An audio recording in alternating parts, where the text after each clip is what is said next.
Well, what do you say about Wrestlemania?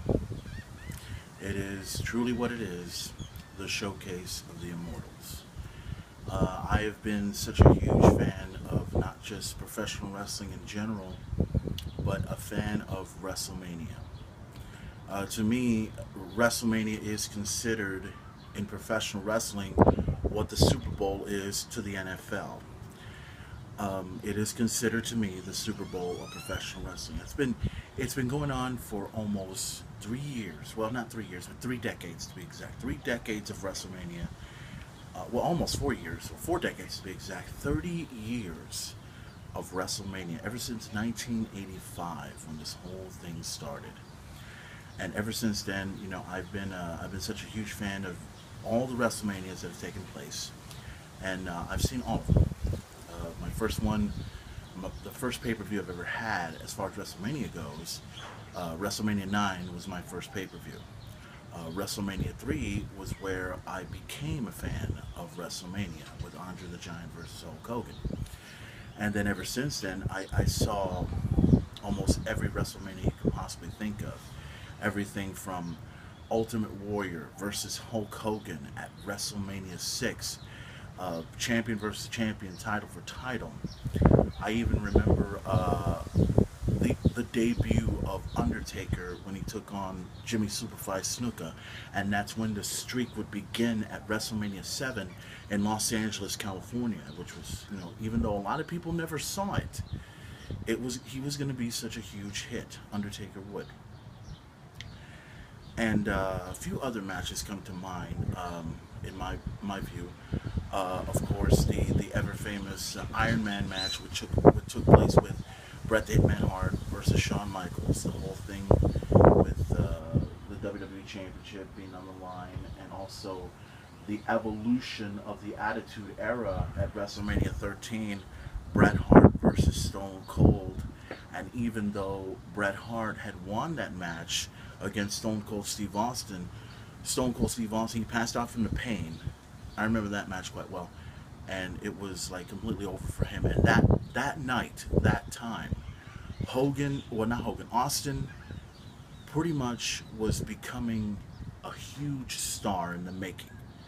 The Attitude Era was about to come into its phase, and everybody was looking forward to seeing where all this was. Because while Bret Hart was being the bad guy, or being a good guy trying to be bad, Austin was always bad, and the fans cheered for him no matter what.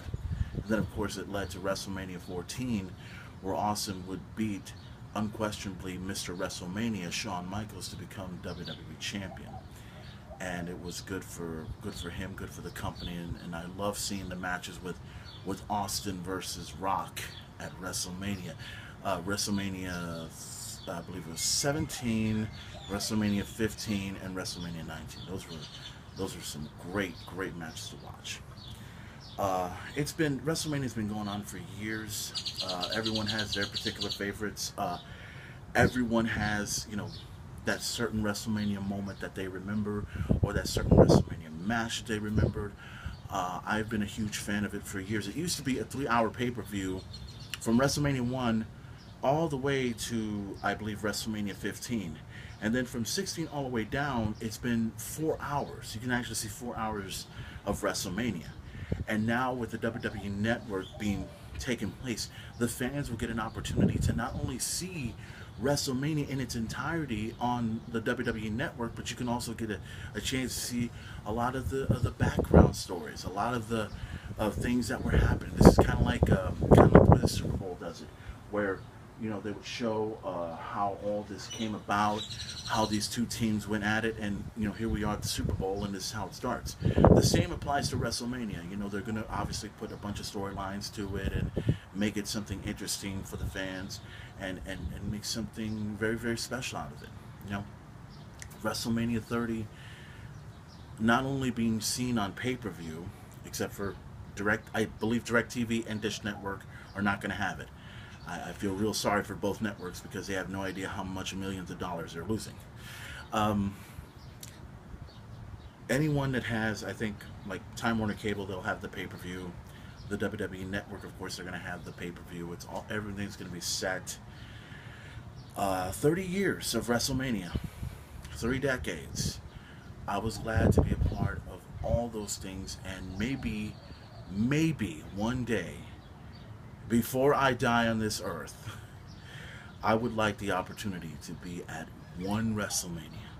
And it doesn't matter if it takes place in Texas, it doesn't matter if it takes place in New York City, it doesn't matter if it takes place anywhere.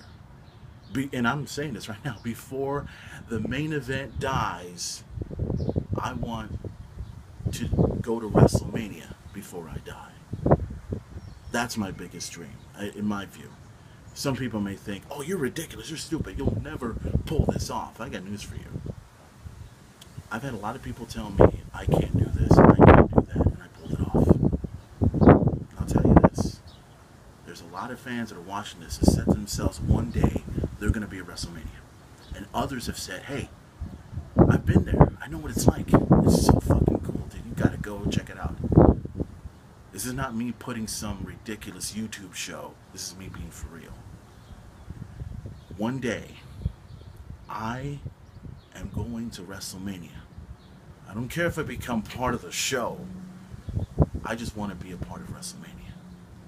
Because I've been a huge wrestling fan for years, and WrestleMania has always been known in my eyes as the Super Bowl of professional wrestling. One day that will happen, and when that happens, if I die, I'm going to die a happy man. You know why? Because maybe I got hooked up with some sexy supermodel and ended up marrying her and having 3 kids. Maybe I own a mansion over in Corpus Christi, Texas, or maybe I own my own wrestling promotion. But the thing that I'm going to die happy the most is when I can tell the world I was there. The main event was there at WrestleMania.